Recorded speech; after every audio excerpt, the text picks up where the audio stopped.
அலைக்கும் வரஹ்மத்துல்லாஹி நல்லடியார்களே, அந்த இறைவனினுடைய சாந்தியும் சமாதானமும் நம் அனைவரின் மீதும் என்றென்றும் நின்று நிலை பெறட்டுமாக.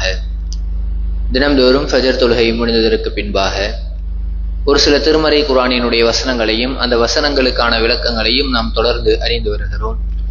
அந்த அடிப்படையில் தற்பொழுது திருமறை குர்ஆனினுடைய 3வது அத்தியாயமான ஆலு இம்ரான் என்கின்ற அத்தியாயத்தினுடைய 31வது வசனத்தையும் அதற்கான ஒரு சில விளக்கங்களையும் இன்றைய தினம் இன்ஷா அல்லாஹ் பார்க்க இருக்கிறோம். இந்த வசனத்தின் மூலமாக உண்மையிலேயே நீங்கள் இறைவனை விரும்பக்கூடியவர்களாக, அல்லாஹ்வை நேசிக்கக்கூடியவர்களாக இருந்தால் நீங்கள் என்ன செய்ய வேண்டும், நீங்கள் என்ன செய்தால் இறைவன் உங்களை நேசிப்பான் என்பதை அல்லாஹ் தெளிவாக எடுத்துரைக்கக்கூடிய ஒரு வசனம். இறைவன் தன்னுடைய நபிக்கு சொல்கிறான், நபியே நீங்கள் சொல்லுங்கள், இன் குன்தும் துஹிப்பூனல்லாஹ, நீங்கள் அல்லாஹ்வை விரும்பக்கூடியவர்களாக இருந்தால் ஃபத்தபிஊனி, நபியாகிய என்னை நீங்கள் பின்பற்றுங்கள். யுஹ்பிப்குமுல்லாஹு, அல்லாஹ் உங்களை நேசிப்பான். வ யக்ஃபிர் லக்கும் துனூபக்கும், அல்லாஹ் உங்களை நேசித்து உங்களினுடைய பாவங்களை எல்லாம் மன்னித்து விடுவான் என்பதை இறைவன் கற்றுத் தருகிறான். அல்லாஹ் சொல்றது ஒரே ஒரு விஷயம்தான், நீங்க உண்மையிலேயே அல்லாஹ்வை நேசிப்பவர்களாக இருந்தால். நம்ம எல்லாருமே என்ன சொல்லுவோம்னா, உயிருக்கு மேலாக இறைவனையும் இறைவனினுடைய தூதரையும் நேசிக்கிறோம். உலகத்துல எந்த முஸ்லிமை கூப்பிட்டு கேட்டாலும் இதைத்தான் சொல்லுவார்கள், எங்களுக்கு உயிருக்கு மேலானவர்கள்னா அல்லாஹும் அல்லாஹ்வினுடைய தூதரும் என்று சொல்லிக் கொண்டிருப்போம். உண்மையிலேயே அல்லாஹ்வை எந்த அளவுக்கு நம்ம நேசிக்கிறோம்னா, செய்ய வேண்டிய ஒரே ஒரு காரியமாக அல்லாஹ் சுட்டி காட்டுகிறான், நபியை நீங்கள் பின்பற்ற வேண்டும். ரசூலுல்லாஹ்வை நீங்க பின்பற்றினீங்கன்னா இறைவன் உங்களை நேசிக்க ஆரம்பித்து விடுவான், உங்களினுடைய பாவங்களை எல்லாம் மன்னித்து விடுவான். ஆனால் இன்றைக்கு இருக்கக்கூடிய இந்த ஒரு விஷயத்தில் ஏராளமான இஸ்லாமியர்கள் ஒரு குறையோடு இருப்பதை நம்மால் பார்க்க முடிகிறது. ரசூலுல்லாஹ் அனுப்பப்பட்டிருப்பதற்கான காரணமே என்ன? ஒரு நபியின் ஒருத்தரை தேர்ந்தெடுத்து உலகத்திற்கு அனுப்பப்பட்டுவதற்கான காரணமே அவர் பின்பற்றப்பட வேண்டும் என்பதற்காக. நபிகளார் ஒன்றை செய்ய வேண்டும் என்று சொன்னால் அதை செய்ய வேண்டும், ஒன்றை செய்யக்கூடாது என்று சொன்னால் அதை செய்யக்கூடாது. ஆனால் இன்றைக்கு இருக்கக்கூடிய பெரும்பான்மையான இஸ்லாமியர்களினுடைய நிலைமையை பாருங்க. இந்த ரமலான் மாதத்தை ஒட்டியே நாம் பார்த்தோமே என்று சொன்னால் கூட ரசூலுல்லாஹ்வினுடைய வழிமுறை, ரசூலுல்லாஹ் காண்பித்து தந்த சுன்னத் ஒரு மாதிரி இருக்கும். ஆனால் பல இஸ்லாமியர்களினுடைய நடவடிக்கைகள், அவர்களினுடைய செயல்பாடுகள் வேற விதமாக இருக்கும். நாமே ஒரு சில விஷயங்கள் எல்லாம் முன்னாடியே சுட்டி காண்பித்து இருந்தோம். ஆரம்பத்திலிருந்து எடுத்துக்கிட்டோம்னா பிறை பார்க்கக்கூடியது. நபிகள் நாயகம் ஸல்லல்லாஹு அலைஹி வஸல்லம் அவர்கள் சொன்னார்கள், சூமு பி ருஅயத்திஹி வ அஃப்திரு பி ருஅயத்திஹி, பிறையை பார்த்து நீங்கள் நோன்பு வையுங்கள், பிறையை பார்த்து நீங்கள் நோன்பு விடுங்கள். இதை சொன்னது நபிகளார். ரசூலுல்லாஹ்வை நாம் பின்பற்றினால்தான் இறைவன் நம்மை நேசிப்பான். ஆனால் இன்றைக்கு ஒரு சில இஸ்லாமியர்களினுடைய நிலைமை எப்படி இருக்குன்னா, சவுதியை பார்த்து நாங்கள் நோன்பை வைப்போம், சவுதியை பார்த்து நாங்கள் நோன்பை விடுவோம் என்று ஒரு சில இஸ்லாமியர்கள். இன்னும் ஒரு சில இஸ்லாமியர்கள் எப்படி இருக்காங்க, ஹாஜி என்ன சொல்றாரோ அதுதான் எங்களுக்கு வேத வாக்கு. ஹாஜி என்ன சொல்றாரு, அவர் நோன்பு வைங்கன்னு சொல்றாரா, நோன்பு வைப்போம். அவர் பெருநா கொண்டாடுங்கன்னு சொல்றாரா, அப்படின்னா நாங்க பெருநா கொண்டாடுவோம். இப்படி ஒரு சில இஸ்லாமியர்கள் இருக்கிறார்கள். நாம் யாரை பின்பற்ற வேண்டும் என்பதில் நாம் தெளிவாக இருக்க வேண்டும். அதற்கு அடுத்தபடியாக பார்த்தோம் என்றால் இரவு தொழுகை தொழுவது, தஹஜ்ஜுத் என்கின்ற அந்த தொழுகை, அதை பற்றி நாம் ஒரு சில விஷயங்களை குறிப்பிட்டிருந்தோம்.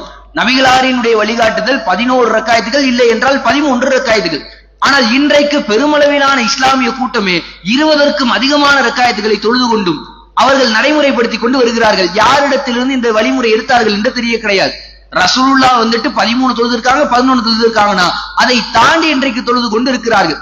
இப்படி நபிகளாருக்கு நேரெதிராக நடக்கக்கூடிய ஒரு சமுதாயமாக இருந்து வருகிறார்கள்.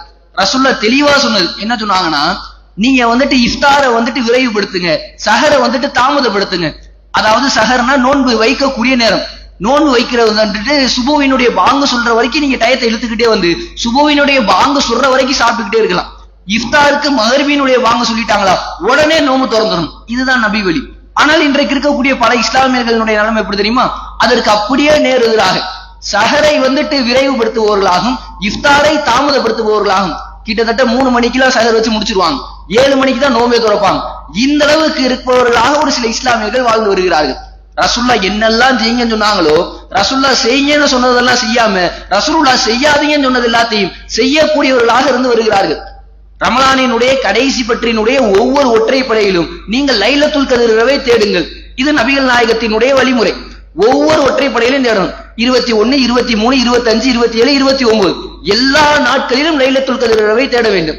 ஆனால் இன்றைக்கு பெருமளவிலான மக்கள் 27 தான் லைலத்துல் கத்ர் என்று முடிவெடுத்து அதில் மாத்திரம் இன்றைக்கு லைலத்துல் கத்ரை தேடிக் கொண்டிருக்கிறார்கள். இப்படி ஒவ்வொரு விஷயத்துல எடுத்து பார்த்தோம்னாலும் ரசூலுல்லாஹ்விற்கு ஜானுக்கு ஜான் முழத்துக்கு முழம் அப்படியே மாற்றமாக நடந்து வருகிறார்கள்.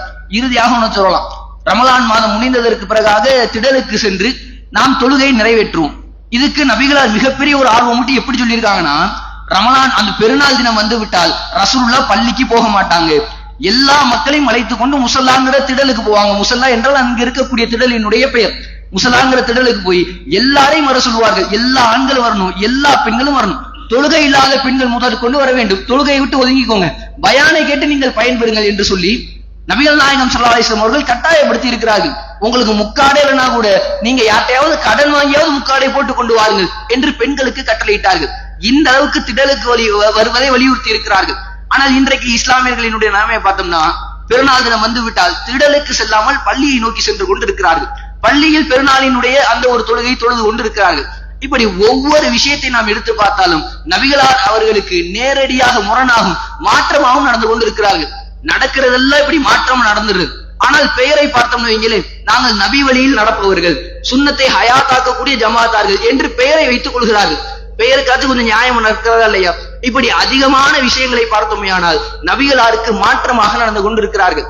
ரசூலுல்லாவை பின்பற்றினால் இறைவன் நம்மை நேசிப்பார், ரசூலுல்லாவிற்கு மாற்றமாக நடந்தால் இறைவனினுடைய கோபத்திற்கு ஆளாகக்கூடிய மக்களாக நாம் ஆகிவிடுவோம். ஆக அன்பார்ந்தவர்களே, நபிகள் நாயகம் ஸல்லல்லாஹு அலைஹி வஸல்லம் அவர்களினுடைய வழிமுறை என்ன என்பது தெளிவாக நமக்கு ஹதீஸ்களின் மூலமாக வந்துள்ளது. நாம் நம்முடைய அறிவின் மூலமாக யோசித்து பார்த்து நபிகள் நாயகம் ஸல்லல்லாஹு அலைஹி வஸல்லம் அவர்களினுடைய நபி வழியை மாத்திரம் பின்பற்றக்கூடிய சமுதாயமாக ஒரு ரஹ்மான் நம்மை ஆக்கி அருள் புரிவானாக. வாஹிர் தஅவானா அல்ஹம்துலில்லாஹி ரப்பில் ஆலமீன். அஸ்ஸலாமு அலைக்கும் வரஹ்மத்துல்லாஹி வபரகாத்துஹு.